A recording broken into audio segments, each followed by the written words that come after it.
Welcome to Twin Peaks. We're watching Twin Peaks for the first time. And when I say we, I mean myself. Only me.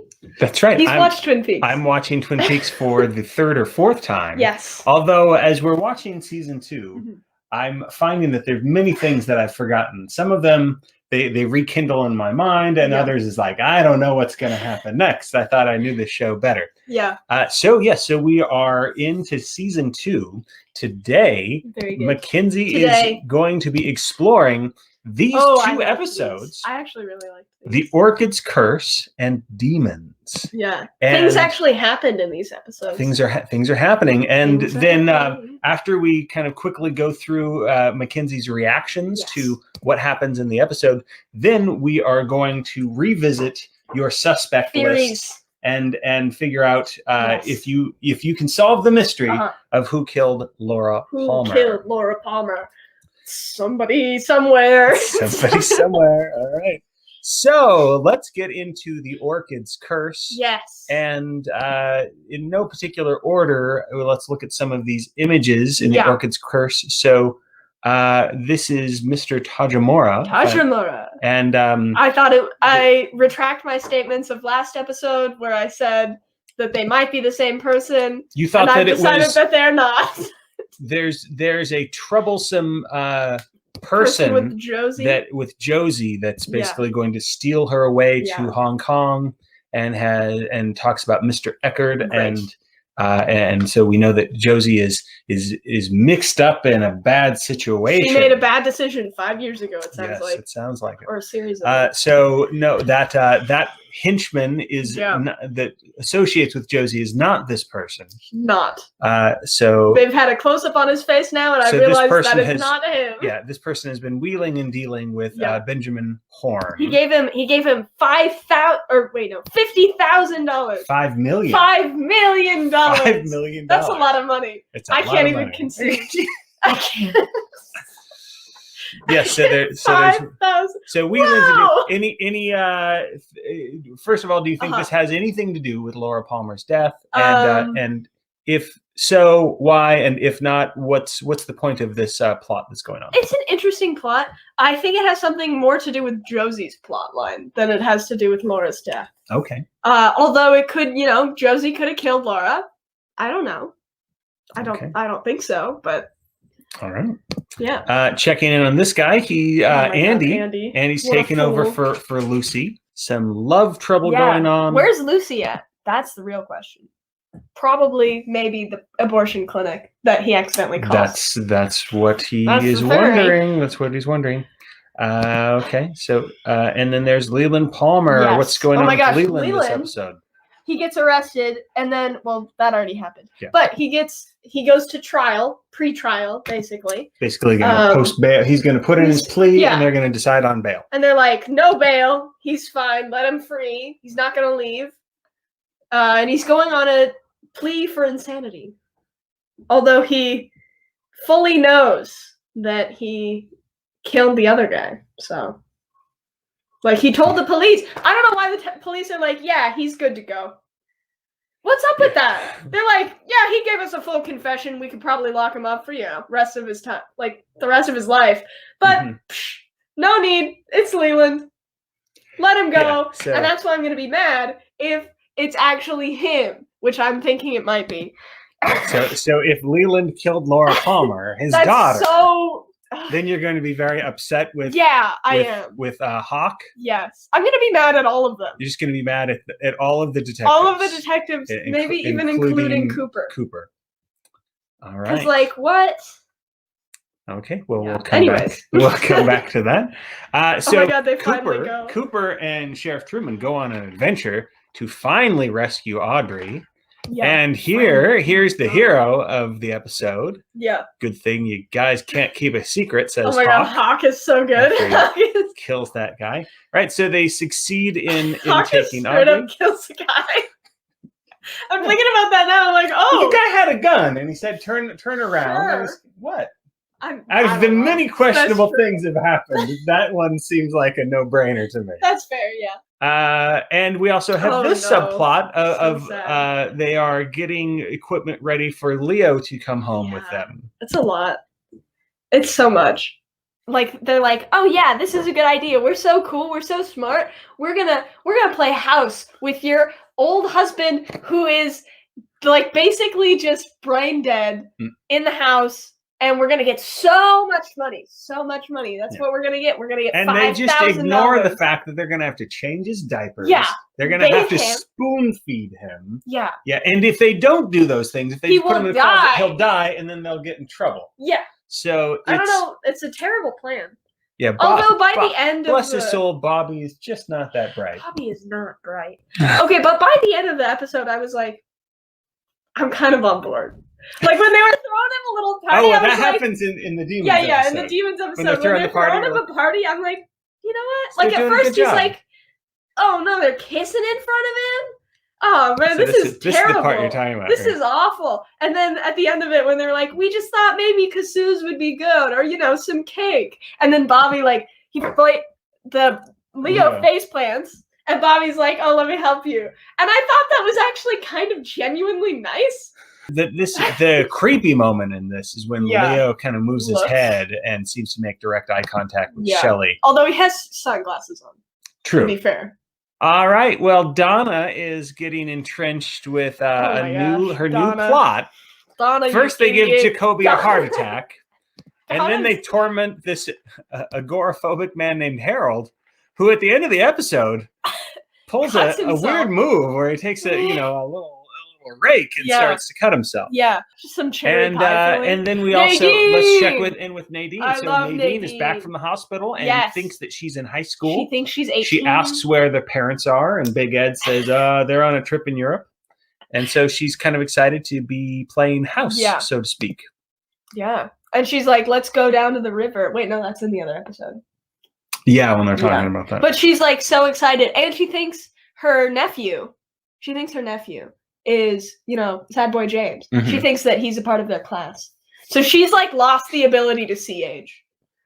I'm pretty sure. That's right. She's just like, because when she's looking at Ed, she's like, that's my guy. Yeah, she's not saying you look old, right? Yeah. And when she looks in the mirror, she hasn't even noticed she has an eye patch on. Yeah. She hasn't even been like, what is this? She's just like, yep. So she's able to see things how she used to see them. Yeah, or how she wants to. Yeah. All right. Well, that kind of wraps up the Orchid's curse aspect. We didn't touch upon how Maddie is an idiot. Maddie is going in with it. Their plan is right. Donna's plan is that Harold has Laura's secret diary. So I'm going to lure him into this other room. You break into the house and get the diary when he's in the other room. But the other room has what? Window. Has it's a window. Just a greenhouse. The man behind the glass. Right? So crap! I didn't realize that. So it's very easy for Maddie to get caught because he just needs to look at the wall that's transparent, the window. Yeah. And see what's going on. And she's like trying to like stop him from looking. Yeah. And all she does is like, well, tell me about these really nervously. And then so the next episode, Demons, starts off with that's where he's really going, very angry, but at the same time he's not attacking them. He's not attacking them, and he doesn't seem to be very threatening. In my opinion. Yeah, he's more passive aggressive, like I trusted you and I thought you were better than this. Yeah, and it's also like rightfully so, honestly. Yeah. He was reading her the diary. Do you think that there's a chance that he is the culprit who killed Laura Palmer? Currently I don't think so. No, I don't think One thing about it is that if he was, how did he get out of his house? If he was, then he would need to be lying or have the ability to overcome his agoraphobia. Yeah, or have people involved. But, that's true. That's true. Yeah.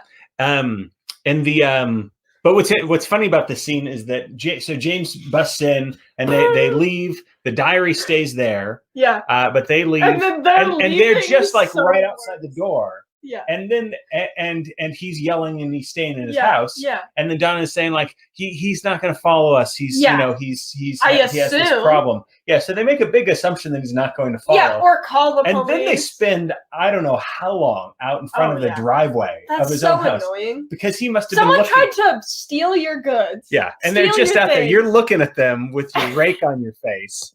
And they're just like, so what? See you later, Maddie. Hey, James, Bye. you know what? We should still It's like so each other. sad. I hate them. I hate them so much. Like, they're tormenting this poor man who, like, thought he found a new friend. Yeah. You know what I mean? And also, Donna acted like she kind of, I think Donna kind of liked him, but yeah. really, she's like, yeah, but I like she him. didn't like him as much as the idea of stealing the diary. Yeah. She's kind of and he was going to read he started reading the diary. And she was like, no need. Let me take it. Yeah, it's like, let's go outside and read it. It's like, he can't do that. Yeah, so. I don't know why she was like, yeah, he can go outside. The only thing that's stopping him is his fear. You know, his crippling fear. The reason I bring him food. Yeah. It's lame. So, so we get, there's this scene. Oh, we get Leland is singing at the Great Northern Lodge. Yeah, that's at near the end. And Pete is talking about show tunes with our friend. with this guy. And there's also wheelings and dealings with Josie. Yes.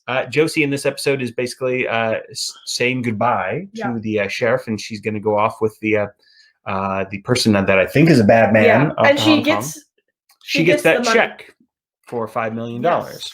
And Benjamin Horne says, well played. And then tell us what you think of Gordon Cole. David Lynch. Yes, so it's David Lynch is playing a character in this. I love the concept of a spy who can't hear, so he has to yell. Yeah.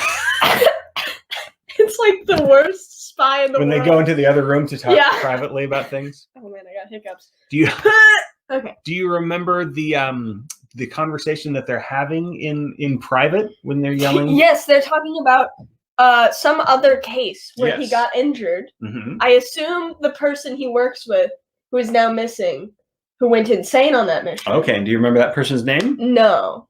It's Wyndham Earl. Wyndham Earl. Wyndham Earl. Cool. So that guy's gone missing because he was at the insane asylum. And then I like him. What else? They just talked about that, and he was like, "No, I'm good." And then Gordon Cole's like, "All right, good to know, Dale Cooper." Good to know. I love how excited he is. He talks about like top secret things like they're no big deal. Yeah, and this is great. Like you remind me today of a small Mexican Chihuahua. I didn't even understand what he was getting at there. I don't even he's like, what do you mean about a Chihuahua? What's this about a Chihuahua? And he's like, no need to explain. I love that. All right, and then we're leading to this important part. So this is Mike, and they deprive him of the chemicals. Or whatever his medicine, his little drug cocktail. Yeah. And then he switches personality and tell us what happens from there. He turns into Mike, right? Yeah, because he turns into the demon Mike that he saw. Because when he's the shoe salesman, it's a different name. Yeah. So it's now Mike. Yeah. So Mike is like, I'm a demon. I feed off the human soul. Blah blah blah. This is my host. I used to be like Bob. Bob killed Laura. Not many people can see his face. Only the gifted or the damned. And I liked that line. And I forgot. He said the Bob, his friend, is at the hotel, the Great Lodge Hotel. Many rooms. That's right. He's talking about many rooms. Yeah. Now, does he say the Great Northern? No. Dale Cooper says the Great Northern. Dale Cooper says the Great Northern. So Mike is might be somewhere else. but he's describing something that sounds like it could be a hotel. Yeah. Right? Many rooms. Yeah. That sort of thing. And guess who's at the hotel that we know of? One of my prime suspects. My friend, Leland Palmer. Leland Palmer. Who is now my top #1 suspect, even though I will be very disappointed if it is Leland.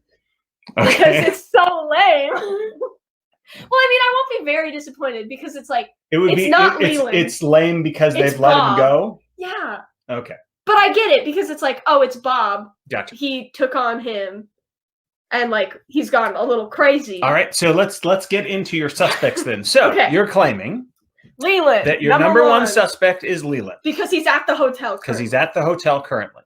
#2. And #2, who's #2? I think Nadine could also be at the Great Lodge. Okay. Because remember, she's talking to our friend. She's talking to Eddie, and she's like, we need to go out somewhere. We should go somewhere. We can stay here. We can stay here. And Eddie looks like, no, we should go somewhere. Okay. Because Eddie looks a little not so happy. So she might be at the Great Northern. Yes.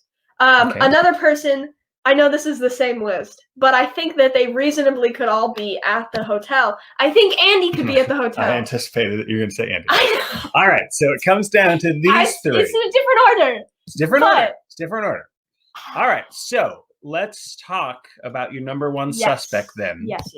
So, and we've talked about different because if you haven't been watching our show, Mackenzie has been juggling these three really since the beginning, right? Since the beginning. If it's not one of these three, I'm really so sad. It's been. If it's like Josie or like Ben, I'm gonna be like Benjamin Horn. I mean, like, is Benjamin Horn at the Great Northern? He is at the Great Northern, but like, here's the thing, though. Mm-hmm. He's already scummy. Gotcha. So it's not. There's not going to be a level surprise. Yeah. So you're choosing people that are like whoa, like they're they should have been non-scummy. Right. Yeah. Exactly. Yeah, because I think it's a surprise. Well, all three of the people that you've chosen, there's a level of surprise. There's an element of like, and also here's my other point about Nadine. Mm-hmm. It's not about Leland. Nadine, for sometimes we just see Nadine. You know what I mean? Like sometimes we just like get a scene where Nadine's in it for no reason other than the fact that it's Nadine. Gotcha. So that's why she's number 2 because sometimes it's just like Nadine's at the hospital. Like, no connection to the story here. Nothing to see here. Just watch Nadine. All right. So that makes me think. All right. So take us through your current theory about Leland and what happened to Laura Palmer and how does Leland fit into it? Yes. So my theory is that Laura Palmer, all those events happened with. This is kind of the same. So the events happened where she goes to the place. She goes there. So she goes and then to place with. So she goes away with Jacques. Yes. And forgot the name. Leo. Leo. Yeah. Yeah. So she goes away with Jacques and Leo to the cabin. Yes. Okay. And she's with. And she's with Ronette Pulaski. Yes. All right. Yeah. So the theory that they've come up with, you're in sync with that cabin that they go to. Yeah. Okay. So they're at the cabin with Leo, Jacques, Ronette Pulaski, and the bird. Yes. And the so bird. I love the bird. And then tell us. And then so from there, with a theory about Leland, she goes home. Interesting, right? She goes home. We hear someone on the stairs. Mm-hmm. The mom talks about that. In the first episode, she's like, I could have heard her on the stairs. Okay, so to clarify, from the cabin... She goes home. From the cabin, she goes home to her house. Yes. And Sarah Palmer hears her. Mm-hmm. Okay, keep going. And Leland Palmer is also at the house. Bonk, bonk, bonk. Leland Palmer is about 40, I would say, probably. You'd say he's about 40. So that leads me to believe that he is possessed by the demon in some fashion. It might not be an actual demon. It might be a mental demon that's in sync with spiritual. I don't know. Okay. Whatever. That's not important. Right now, spiritual Leland, or psychological. You're not worried about it. Yeah, gotcha. It's something to do with the demon. Something. Gotcha. Some kind of merging. Some kind of merging. And he's like, we gotta kill her. That's who I'm gonna kill. So he takes. Why? Because. That's interesting. Maybe. In Leland's mind, he's like, what has my daughter been doing? And Bob kicks in and is like, we need to do that too. So he takes her and Ronette Pulaski to the place. So maybe it's not home, but it's like near home. Okay. Like they're on their way. Revise that theory? Yeah. Like they're on their way home. And he's like, what is she doing? So now you're thinking the girls have left the cabin. Mm-hmm. Leland, instead of going home, Leland sees them. Yeah, he leaves, and that's the footsteps she hears on the stairs. So Leland's leaving. Leaving. Sarah hears Leland's footsteps. Right. And where do you think they would meet? I think Where do you think Leland would encounter? Oh, interesting. Them? I think it's possible that Leland could encounter them on the way to One-Eyed Jack's. Like, he's in his mind, he's like, yeah, I'm going to One-Eyed Jack's, because I think he could probably go there. I think I could see Leland going to One-Eyed Jack's. Because he's got ties to Benjamin Horn. Maybe not even to have sexual intercourse. But just going off to One-Eyed Jack's. To One-Eyed Jack's. All right. And he sees his daughter and he sees this girl and something in him snaps and he's like, I need to murder / sexually assault these girls. Okay. Maybe not even realizing it's Laura. Okay. We've seen a theme And with so that. Like frontal cortex seeing that it's not Laura. Like he's just like in a fog. Okay. Like a demon fog. So he sees the girls Mhm. and something takes over. Yeah. Okay. And so Bob, then what happens? His other personality, Bob side of Bob, needs to take over and kill Laura.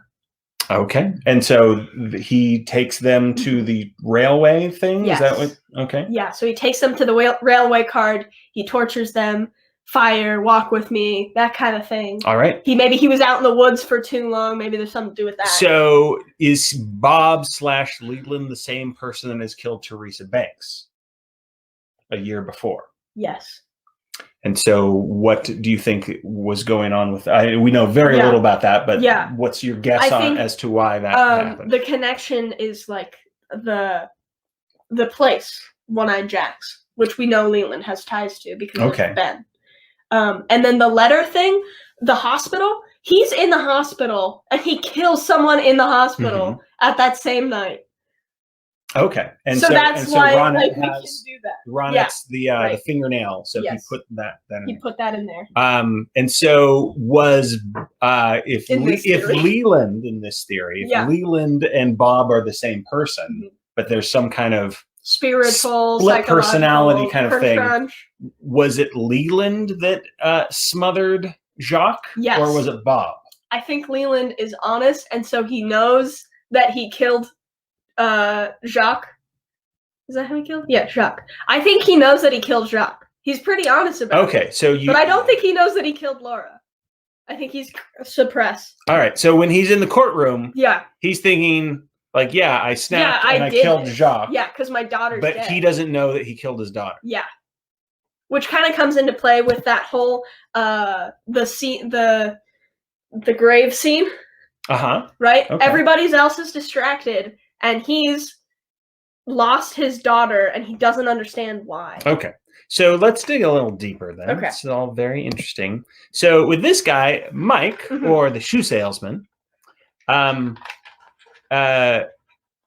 it's Philip, right? I think is his other name, right? Philip / Mike, and he has medication. Yeah. So does this person know this person? Not to my knowledge.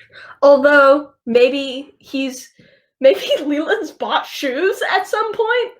Seems like everybody's bought shoes from this guy. Yeah. I guess I want to know, so right now we're kind of saying like, it doesn't matter, but I'm kind of curious, how it goes back to that question of how should we interpret this as something supernatural? And we might not get the answers to it. Yeah. But should we be interpreting this in a supernatural way or a psychological way? Because there's two kind of different stories, right? So if whether it's like Nadine, because we've talked about the same theories of like twins and even with Andy. Yeah. Right. So they're all around the age of 40. Yeah. That's all I'm saying. So and so if they if Andy or Nadine or Leland had this Bob personality, I want to know, I want you to sort of settle in on a theory if you think that it is a personality disorder or an actual sort of spiritual kind of thing, in addition to this guy.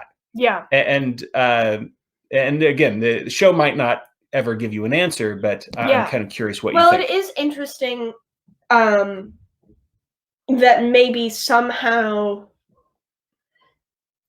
I want to say it's like spiritual with a psychological, I want to say that it's psychological with a spiritual influence. Psychological with a spiritual influence. And that's what I want to say. And what do you mean by spiritual influence? So I mean that maybe some of these people are more like able to cinders, be like right, like they're more not like weak-minded, but like they've kind of have this disposition where they could definitely be influenced by something, if that makes sense. Does that make sense? So meaning that there's like, if we look at this like picture of Bob, so is if Sarah Palmer is seeing Bob, this image, what does that mean? Right. And what is Bob in the case of Sarah Palmer? So in the case of Sarah Palmer, I can't tell. I don't think she's gifted. I think she's damned because her daughter has died. Oh, okay. And so that is my thought process on that. Mm-hmm. So when I'm thinking about this TV show, I'm thinking, oh yeah, I believe these things. But like, if I were to like define it, I wouldn't be able to be like, oh yeah, it's like in the real world, I would be like, oh, it's psychological, but it wouldn't. Gotcha. It wouldn't be spiritual because we can't prove that. There's no basis there. Like it'd be weird. So it sounds like you're kind of seeing a lot of this show as symbolic. Yeah. And not to, I mean, because when I watch something like the X-Files, I'm like, those are science fiction, those are aliens, and I'm not going like, those aliens symbolize that. But there's something that Twin Peaks lends itself to. It lends itself to interpret with the silence that it creates around its story. All right. Okay, well, I think you're ready to watch the next episode. Yes. Oh wait, can we talk about Nadine? Of course. Okay. You want to give your changed upon Nadine. Okay, so tell us just a little smidge. So if Nadine is the murderer, what happened that night? Yeah. So that night when she, doing whatever she does at 4 a.m, which makes me think even more possible to be, if we're going with the Twin Peaks thing, to be possessed by a demon, right? Because like nobody else is just walking around at 4 a.m. What's she doing? So I think she must be like, that's her coping mechanism for the demon type thing. So it's like during that time is like the demon's free. A Bob version of her. A Bob version of her. Yeah. Which also Bob, in that case, if it is Nadine, has long hair. And that would fit into context with our friend who is at the hospital, can't talk. Because that picture, they show the picture to Ronette Pulowski, and she freaks out. Yeah. And to be fair, the picture doesn't look like her, doesn't look like Nadine, but the hair could look like Nadine. And especially if Nadine's taking on like a different kind of personality, it could definitely be interpreted like, oh, we're looking for someone with long hair, which could be Nadine out of the 3 main suspects. Okay, cool. So you had theorized that Nadine might have killed Laura thinking, kind of getting confused with past and present. Right, which now she's doing that. Yes. Currently, so that fits into the theory. Yeah, so do you think that that's what happened, that she was out suspecting that Big Ed was doing something was going on bad? And then the same kind of thing where Bob takes over and like murder time. So she takes them from the cabin to the railway. Place. And remember, she has talked about the cabin before. Her and Big Ed recently. Like going out to the lake. Going out to the cabin. So it's interesting that they would be.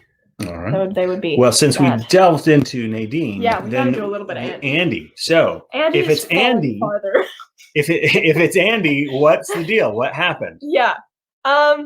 Interesting. So Andy is less pliable at this point because I don't have as much of a theory of Andy other than he looks like him. I feel like I'm suspicious of Andy in the way that he can go from one person to just being very confident and sure of himself. So in that way, I think that could possibly be, maybe a demon. Okay. Maybe more the confident part, the part that can like shoot. Right, the part that's like, shoot the bad guy. Right, I'm ready. Or like the part that like accidentally steps on the thing and he gets hit. Like that's both of them working together, if that makes sense. Okay. Like, oh, well, I know where this is, so I'm gonna lead them to it.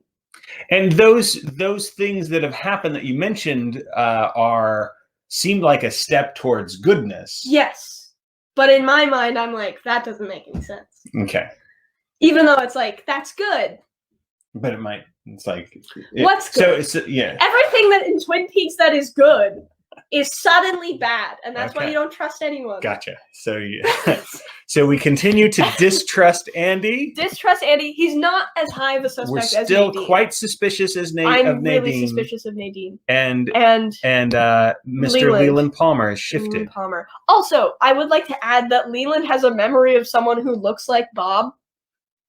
In his memory, that's why he's like, I there. know who it is, and so that tells me like, okay, maybe he was possessed. I just thought of it, Yeah. but that little picture, I feel like now that you mentioned it, it is kind of like, oh, there's something in her way of viewing that Leland is the bad guy in this situation. Oh. So like she has to actually physically move, even though like she's like looking for the killer, you know, although she's doing the right thing. She's the only healthy citizen in this town. Has anybody else like realized like she's I think the Hawk's only one? pretty healthy. He's got a good attitude. Yeah, Hawk is good. Yeah. But like healthy mindset wise of non-service members. Sure. You know what's wise about Hawk is that he's apparently in a like very healthy relationship with a strong-minded woman. Yeah. Who's a PhD who does not live in this town. Good idea. And he doesn't talk about her we only heard it like one time. Yeah. He's really smart, actually. Yeah, so it's like, you know, don't mess around with the people in Twin Peaks. Yeah. He knows something about those trees. Yes, it seems like it. Yeah. All right, let's do this. Okay, let's do it, everybody. Yeah. Bye. See you next time.